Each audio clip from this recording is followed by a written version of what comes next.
I want you to try something for me, just for a second. Okay. Look at the nearest object. Maybe it's a coffee cup, maybe your phone. Got it. Cup. Now, in your head, just say the word cup. You just made a sound or, fired off some neurons. Mm-hmm. But somehow that noise, it hooked into your brain and it summoned a thing, an image, a concept.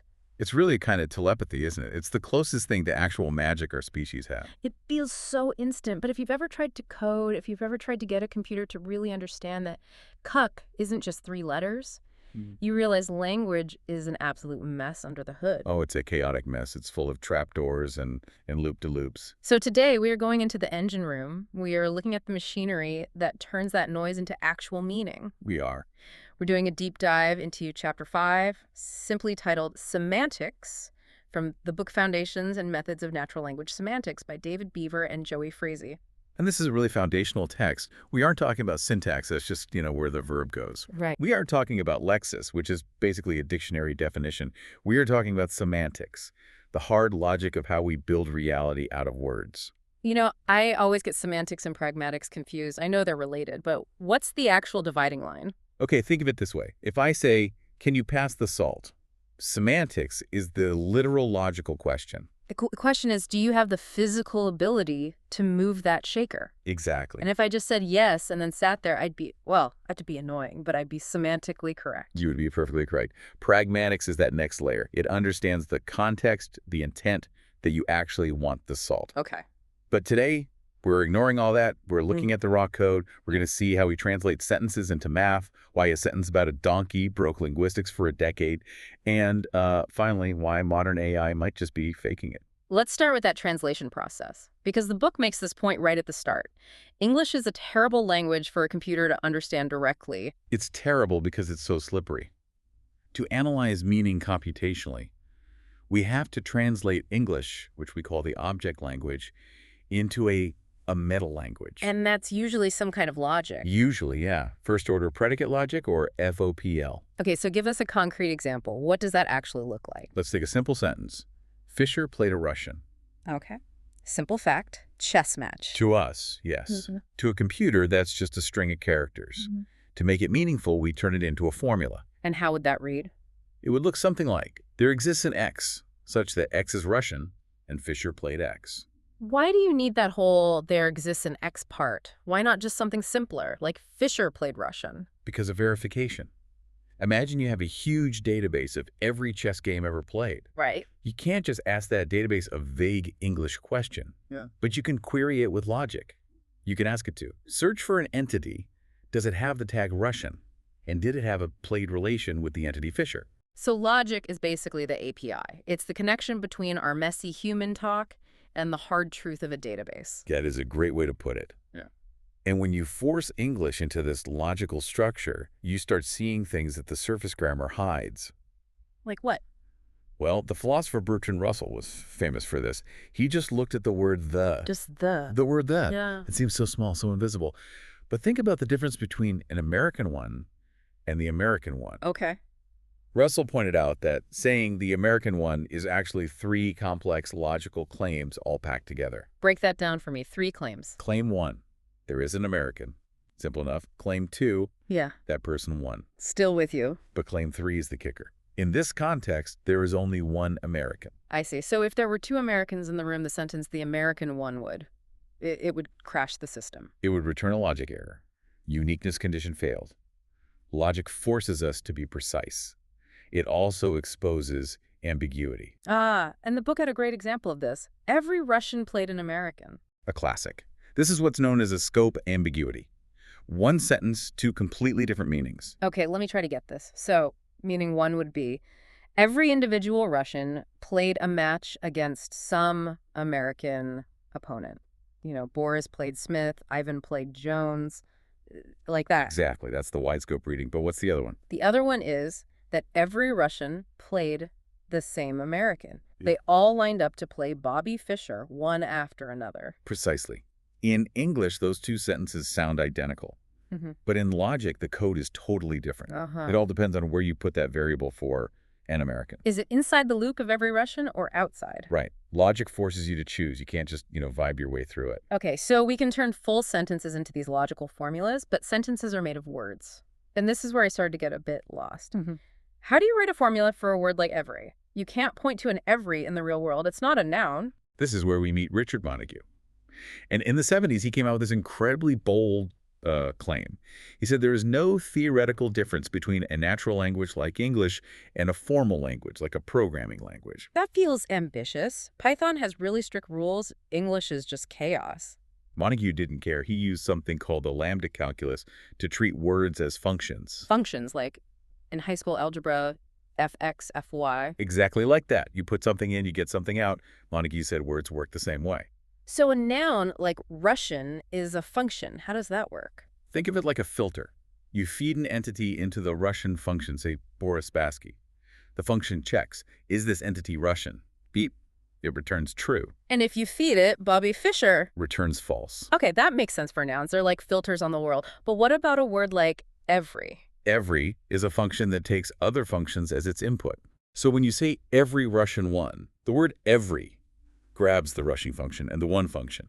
It then compares the two resulting sets. Is the set of all Russians a subset of the set of all winners? It's like a little piece of code that runs a set comparison. Precisely. And this is called compositional semantics. We can calculate the meaning of a whole sentence just by combining the functions of its parts. It's algorithmic. That's incredibly satisfying. It makes language feel clean, solvable. It is. Like if we just write enough of these rules, we can decode everything. It is satisfying until you try to tell a story. Right. Because we don't just speak in isolated sentences. We have discourse. And this is where the book says standard logic just hits a brick wall. This is the donkey sentence. This one problem drove linguists crazy in the 80s. So walk us through the donkey. Why is it so dangerous? Okay, here's the sentence. If a farmer owns a donkey, then he beats it. A bit grim, but sounds grammatically simple. Grammatically, yes. Logically, it's a complete nightmare. If you try to write this in that first order logic we talked about, you start with the if part. There exists a farmer and there exists a donkey. Right, so you've defined your variables, farmer X and donkey Y. So far, so good. What? But those variables are now trapped inside the if block. In logic, that's a closed loop. So when you get to the then part, he beats it, the code looks around for X and Y and if. It can't find them. They're out of scope. They are bound variables. They don't exist outside that if clause. So the computer basically says, error, variable he not defined, even though any human knows he is the farmer. Exactly. Standard logic is static. It doesn't have a memory that carries over from one clause to the next. So how did they fix it? Are we still stuck on the donkey? No. This is where Hans Kamp and Irene Heim came in. They invented something called discourse representation theory, or DRT. Okay. And they changed the whole paradigm. They said meaning isn't a static formula. Meaning is dynamic. It's a file update. A file update? What do you mean? Okay, imagine a mental file cabinet. When you hear the words, a farmer, you aren't just making a logical claim. You are literally opening a new file card. And you write farmer on it. That card stays on the desk. It stays active. So later, when I say he, the system doesn't have to look inside some closed-off logic loop. Exactly. It just looks at what's on the desk. It just looks at the open file cards on the desk and says, he must refer to that card. Yeah. This is why DRT uses what they call box notation. They draw literal boxes to show which files are open and accessible. You know, this explains why some sentences just sound wrong. The book calls them accessibility constraints. Yes. Try this one. Fisher did not play a Russian. He was good. Fisher did not play a Russian. He was good. Who is he? That feels weird. You want he to be the Russian, but the sentence just said there was no Russian. Exactly. In DRT, the word not creates a locked box. You open the Russian file card, but you opened it inside the negation box. Once that sentence ends, the box is sealed shut. The pronoun he is on the outside, scratching at the door, but it can't get in. That is so cool. It's like the physics of conversation. You can't grab an object if it's locked away in a safe. It is a kind of physics. And speaking of physics, we have to talk about time. Because that's another dimension where standard logic just falls apart. This was the Fisher moved quickly example. Right. If you just code that as moved quickly Fisher, The computer treats that as one single atomic concept. It doesn't know that moved quickly logically implies that he moved. It treats jogged and jogged quickly like they're apple and orange, just two totally different things. Exactly. So we use something called event semantics. We treat the event itself as a variable. We call it E. So the sentence becomes, there was an event, E was a move. The agent of E was Fisher, and E was quick. I like that because then you can just delete the "and E was quick" part, and the rest of the logic still holds. There was an event, it was a move, Fisher did it. Exactly right. But the real mind bender is how this applies to tense. We usually think of time as, a straight line, past, present, future. But language doesn't really work like that. It's more relative. It's very relative. We use a system from a guy called Reichenbach. He said you always need 3 points in time. There's speech time when we're talking, event time when the thing happened, and the crucial one, reference time. Reference time. That's like the camera angle. Yes, that's a perfect analogy. Take the sentence. Fisher moved, Spassky resigned. Okay, both are in the past. But the resignation didn't just happen sometime in the past. It happened then. It happened specifically after the move. The time of the resignation grabs the time of the move as its anchor point. Wait. It's behaving just like the pronouns we were talking about. It is. It's temporal anaphora. The word then, or just the sequence of sentences, refers back to a time, just like he refers back to a farmer. The underlying machinery is the same. So we have this beautiful, complex, logical machine. We have functions, we have boxes, we have time variables. It's elegant. It is. But I have to ask, is this actually how modern AI works?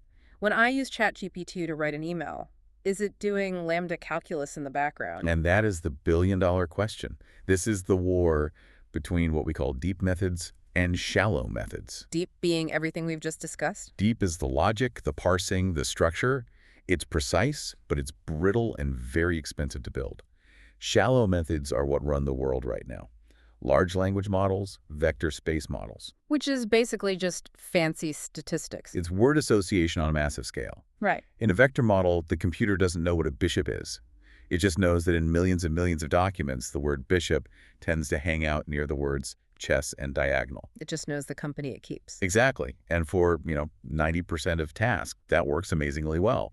But because it's shallow, because it doesn't have those logical boxes, it has huge blind spots. What kind of blind spots are we talking about? Negation is a big one. To a vector model, the sentences Fisher won and Fisher did not win look very, very similar. Because they share all the same keywords. They share almost all the same words. They're on the same topic. So the AI might say they are semantically close, even though their meanings are polar opposites. Right, or the book's example of embedding, I don't like chess anymore. Yes. A simple sentiment analysis tool sees like in chess and thinks positive. It completely misses the structural don't anymore. That flips the entire meaning of the sentence. It's looking for keywords, not building a logic tree. That's it. And it really struggles with what we call intentionality concepts that aren't real, like Fred wishes there were unicorns. A vector model just sees unicorns and thinks, okay, fantasy context. But deep semantics understands that Fred has a relationship with a concept, with an idea, not with a real-world object. Logic can separate the thought from the reality. So are we seeing these two sides come together, or is the shallow method just going to steamroll everything with more data? Well, the book suggests a kind of bridge, which is called natural logic. It uses something called monotonicity. Okay, I struggled with that part a bit. Break it down. It's a way of reasoning based on the direction of a sentence.